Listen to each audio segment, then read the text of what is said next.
Okay, so hello, my dear students. Welcome to another discussion for week 8 to 9, or big picture D. No? So, in our previous discussion, we have discussed that there are two types of accounting changes, diba? And that's change in accounting estimate and change in accounting policy. So, in the previous discussion also, we have discussed the process, applying the process and recognition and reporting of change in accounting estimate. And for this video, we shall be discussing the process or applying the process of recognition and reporting of change in accounting policy.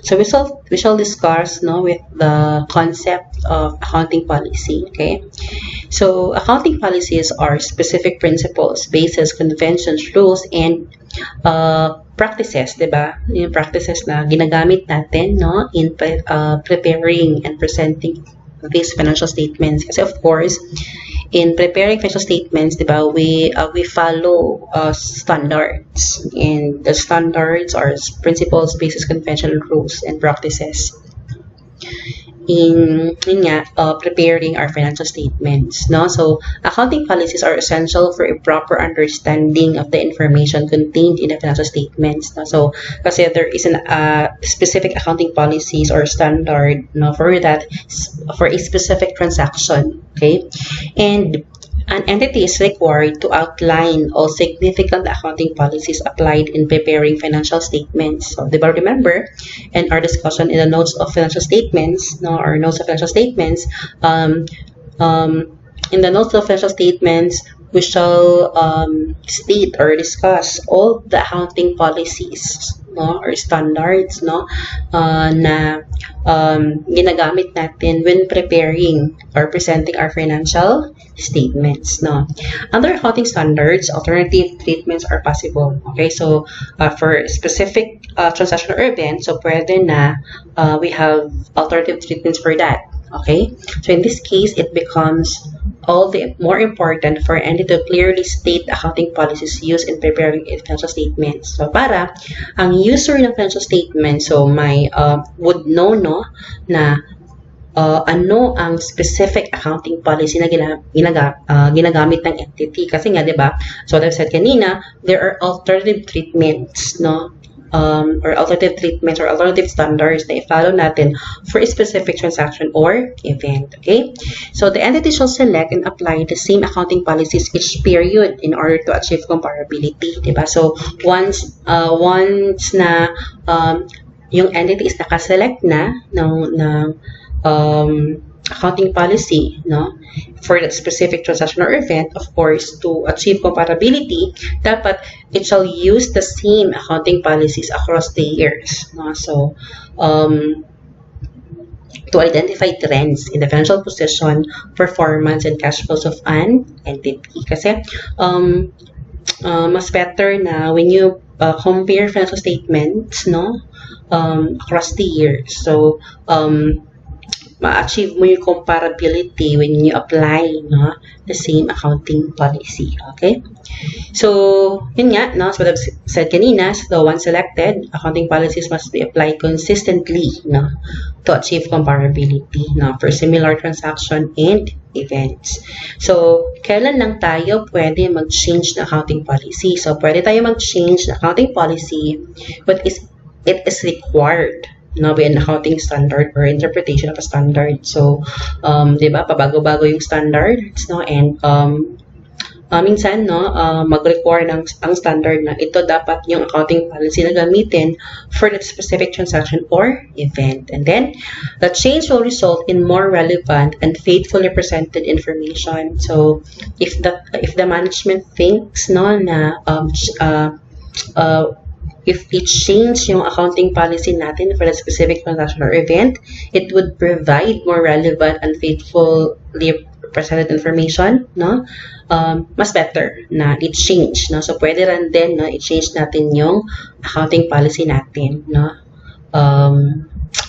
for preparing our financial statements, the financial position, financial performance, and cash flow of an entity, So, what are the examples of our change in accounting policies? So, Change in accounting policy arises when an entity adopts a generally accepted accounting principle which is different from the one previously used by an entity. So, as mentioned kanina, so there are alternative treatments or there are possible treatments, different treatments, no, na pwede nating apply. And then pwede man din natin, 'di ba, i-change, no, yung policy na-apply natin in our previously issued financial statements. No? So, what are examples of our change in accounting policy? Okay, so for example, change in the method of inventory pricing, no? From FIFO to weighted, kasi we have different methods in pricing our inventory. We have FIFO, and weighted average method. So, change in the method of accounting for long-term construction contract, no, kasi we have different methods in determining the profit in long-term construction contract. So we have percentage completion method and completed contract method, no. So yun nga, we have different accounting policies for that.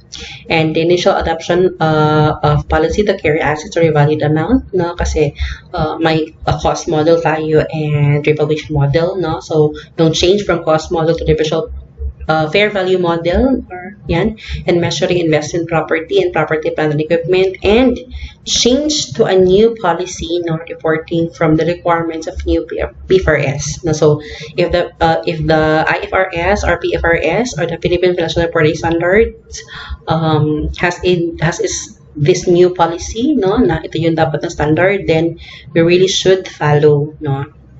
And the following are not an accounting policy also. So the application of accounting policy for events or transactions that differ from in substance from previously occurring events or transactions. Okay, so kasi they are transactions na nag-differ yung substance ka form. Okay, and then the application of a new accounting policy to events or transactions which did not occur previously or that were immaterial. Okay, so yun siya, hindi siya change in accounting policy. So if yung change in accounting estimate is current and prospective in application, yun siya. So how do we report change in accounting policy? So a change in accounting policy required by a standard or an interpretation shall be applied in accordance with the transitional provisions therein. Okay, so kasi once mag-change or the financial reporting standards adopts a new policy, no, or a new policy in specific transaction or event, so of course there would be a transitional provision. So may transition on how pag-apply, no, or when to apply and how to apply these changes of specific policy, no. So if the standard or interpretation contains no transitional provisions or even accounting policy is changed voluntarily, so kung walang nakastate na standard na transitional provision for the specific change and kung ang change is voluntary siya, so discretion ng management, no, the change will be applied retrospectively or retroactively, no. So it's actually totally different from change in accounting estimate, diba? Kasi sa change in accounting estimate, ang application niya is prospective, no. Yung change in accounting policy naman is retrospective. Okay, yan. So what is a retrospective application? Okay, retrospective application is applying a new accounting policy to transaction or other events and condition as if that policy has always been applied. Okay, so meaning to say, so if you applied a new accounting policy, no, so parang as if mo lang, no, na yung accounting policy is ginamit mo siya, no, for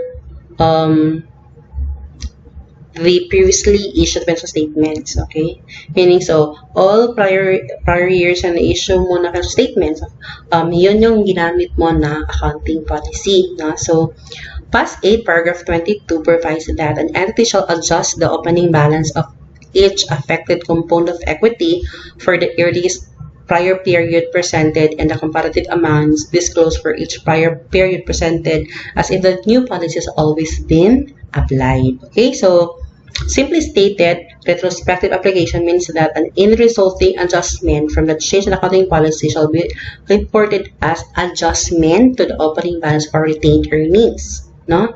Meaning to say, since mag-adjust mo siya sa component of an equity, so it shall be adjusted down to the beginning balance of our retained earnings. No? So the amount of the adjustment is determined as of the beginning of the year of change. Okay?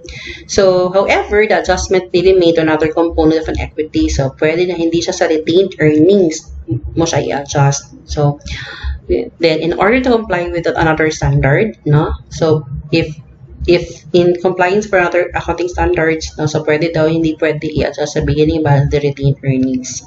If comparative information is presented, no, so the financial statements of the prior period presented shall be restated to confirm the new accounting policy. Okay, so meaning to say, if you prepare comparative financial statements, you make it sure that also upon preparing financial statements of the previous year, now to compare for the current year, we have same accounting policy na ginamit. Okay, so you make it na sure that the previous year financial statements na i-change din yung accounting policy na ginamit niya with your new accounting policy. So, dapat same sila. Okay? So, the impact of the new policy on the retained earnings prior to the earliest period presented shall be adjusted against the opening balance of our retained earnings. Okay? Yan siya. Say, for example, so we have the example here. An entity has used the FIFO method of inventory valuation since it began operations in 2012. The entity decided to change to the weighted average method for determining inventory cost at the beginning of 2013. Okay, the following schedule shows year-end inventory balances. Okay, so you have here the ending inventory of the entity as if it uses FIFO method or it uses weighted average method in pricing its inventory. So again,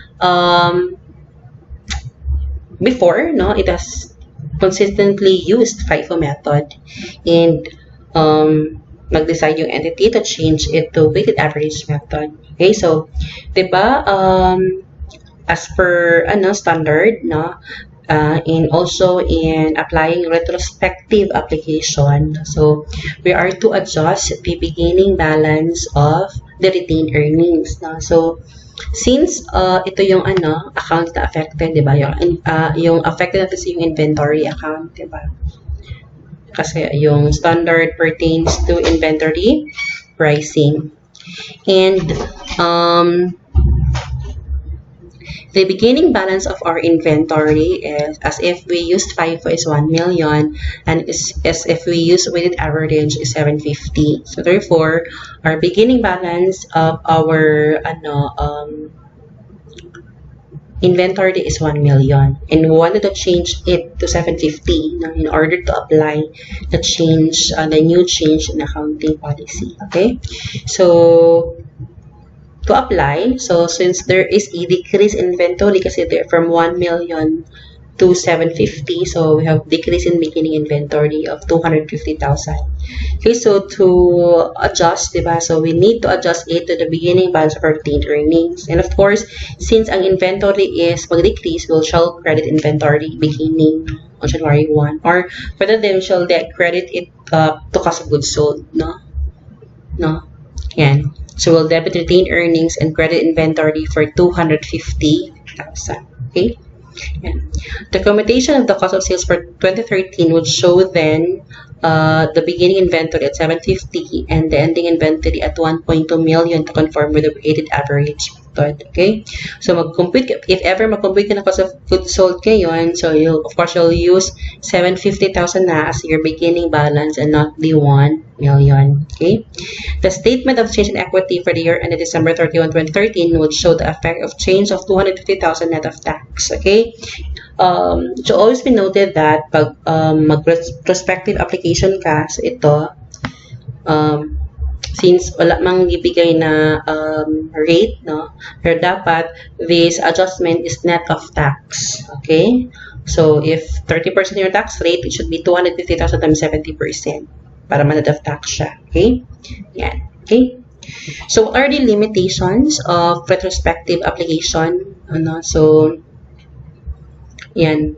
So, retrospective application of change in accounting policy is not required if it is impracticable to determine the cumulative effect of change. No? So, if hindi daw impracticable na ma-determine natin so ano yung effect ng changes, di ba? Applying our requirement of a standard is impracticable when the entity can apply it after making every effort to do so. No? So, yun siya. So, may limitation. Kasi diba, a requirement is that you need to determine the adjustment as if this policy, this new policy is na applied na in our previously issued financial statements. And if hindi mo siya ma-determine, no, it becomes a limitation, no, of the retrospective application. Okay? For a particular period, if it is impracticable to apply a change in accounting policy when the effects of retrospective application are not determinable, yun nga. And the retrospective application requires assumption about what management intention would have been at that time. Okay. Then, the retrospective application requires a significant estimate, and it is impossible to distinguish objectively information about the estimate that provide evidence of circumstances that existed at the time and would have been available all the time. Okay, so these are limitations, no, in applying retrospective application, no? Kasi you need to, diba, restate the previously issued financial statements, and of course, there are instances that we cannot determine the adjustment, no, due to yun nga, some limitation. Okay, so if the entity, no,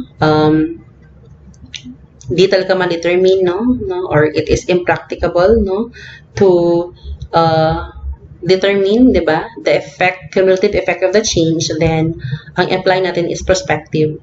So, when it is impracticable for an entity to apply a new accounting policy retrospectively, kasi yun yung required ng change in accounting policy, then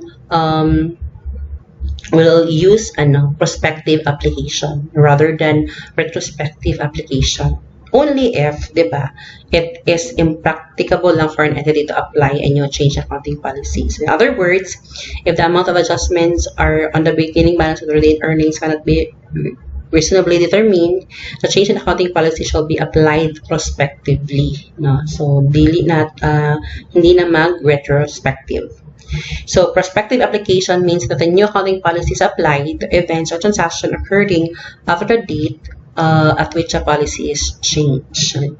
So, then, no adjustments to prior period are made, either the opening balance of retained earnings or other components of equity, because existing balances are not recalculated. Okay? Yun siya. So, we also have change in reporting entity. No? So, it is a change whereby entities change their nature and report their operations in such a way that financial statements are in effect those of a different reporting entity. So say for example, changes in parent and subsidiary relationship, no? So for example, this accounting change may result from a change in the specific subsidiaries comprising of group entities for which consolidated financial statements are presented. Okay, so kumbaga may when we prepare consolidated financial statements, no, so or a group. So a group kasi is the parent and all its subsidiary. Okay, so if may change in reporting entity, no, this is actually a change in accounting policy. So a change in reporting entity is actually a change in accounting policy, and therefore shall be treated retrospectively or retroactively to disclose what the statements would have been looked like if the current entity had been in existence in the prior year, no? Or may bagong subsidiary or nag-change ang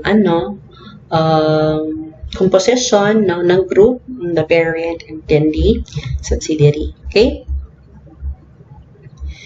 So, diba, when we prepare financial statements, we follow specific standards or policy. So, what if walang specific accounting standard for that specific transaction or event? No? So, the standard provides that in the absence of an accounting standard that specifically applies to a transaction or event, management shall use its judgment in selecting and applying the accounting policy that results in information that is relevant to the economic decision making needs of user and faithfully represented. Okay, so kasi there are many transactions or event na walang specific accounting standard for that, and then of course um, it will be based on the management of an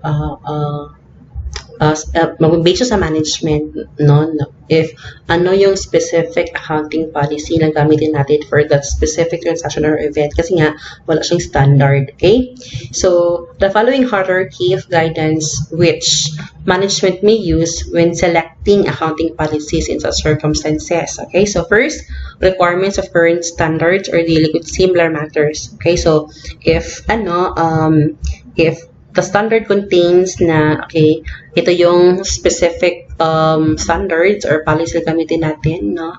So, sa similar transaction, no? Yan. So, pwede. Definition, recognition criteria, and measurement, concept of assets, liabilities, income, and expenses in the conceptual framework. Okay?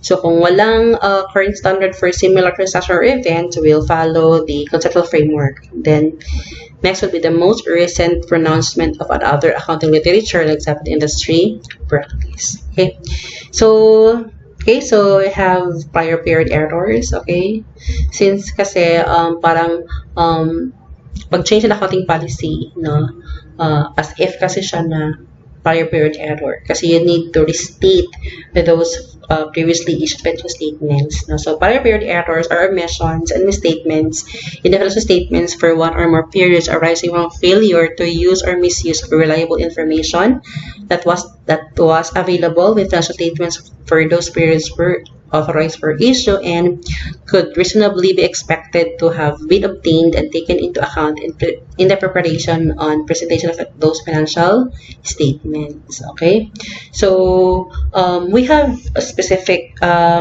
or separate discussion for error correction, diba? Yun siya. And we'll just discuss thoroughly in our next discussion, okay?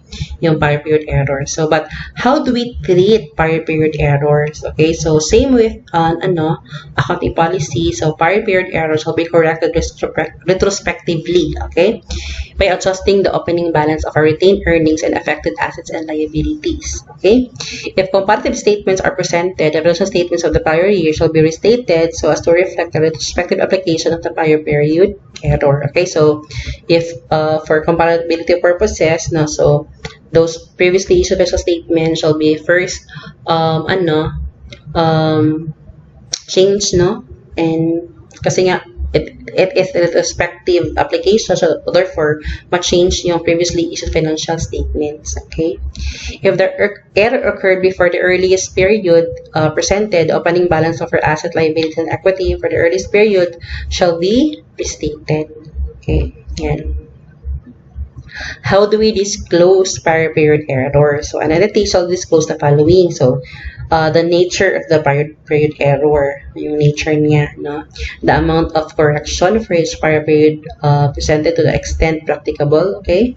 So, if ma-determine natin, no? So, for each financial statements line item affected and for basic and diluted earnings per share. Okay, so we need also to adjust, or disclose the earnings per share and diluted earnings per share for comparative purposes. Then the amount of correction at the beginning balance of the earliest prior period presented, if ma-determine natin ang amount ng adjustment, then we need to disclose. And then if retrospective statements is impracticable for a particular period, the circumstances that lead to the existence of the condition and description of how and when the error has been corrected. Okay, so if hindi natin ma-determine yung or ma-restate yung beginning balance of our retained earnings and specific assets and liabilities, then i-disclose na lang natin yung existence of that condition and description of how and form from when the error has been corrected. Okay. So we have here an illustration, no?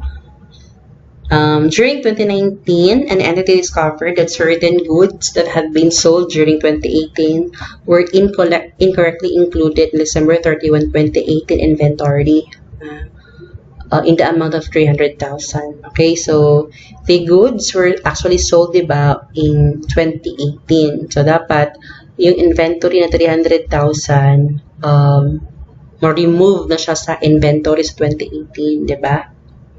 Yan. Kasi it was considered sale in 2018. So the accounting records for 2019 before adjustment revealed sales of 5 million and cost of sales of 3 million. Okay, so we need to adjust, diba, the beginning balance kasi the beginning balance for this year contained the 300,000 in na goods, of course, na kasali sa ending inventory. Then, of course, the ending inventory for the previous period will be the beginning inventory for the current period. So, the adjustment on December 31, 2019 to correct the prior period error, okay, is to debit retained earnings, 300,000, and credit inventory. Kasi, diba, we need to decrease the beginning balance of our inventory on January 1. Okay? So, also, when we prepare financial statements for 2019, okay, our cost of sales is, kung we've issued cost of sales of 3 million, diba? Kasi sa 3 million na cost of sales, overstated yung beginning inventory niya. Diba? So, overstated yung cost of sales. So, since we adjusted 300,000, so your cost of sales na lang is 2.7 million. That's 3 million is 300,000. And also, since overstated yung cost of sales last year, diba? Kasi due to the overstatement of your inventory, diba? So your cost of sales is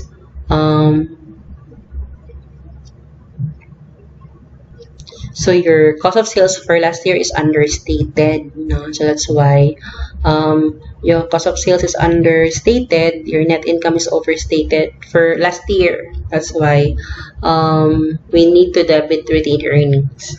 Kasi nga, overstated yung net income sa previous year. And of course, to adjust the beginning balance in the inventory, of course, we'll credit the inventory for 300,000. Okay? So, yan siya. So, that ends our discussion. And we shall have unit learning outcome C in our next recorded discussion. So, thank you.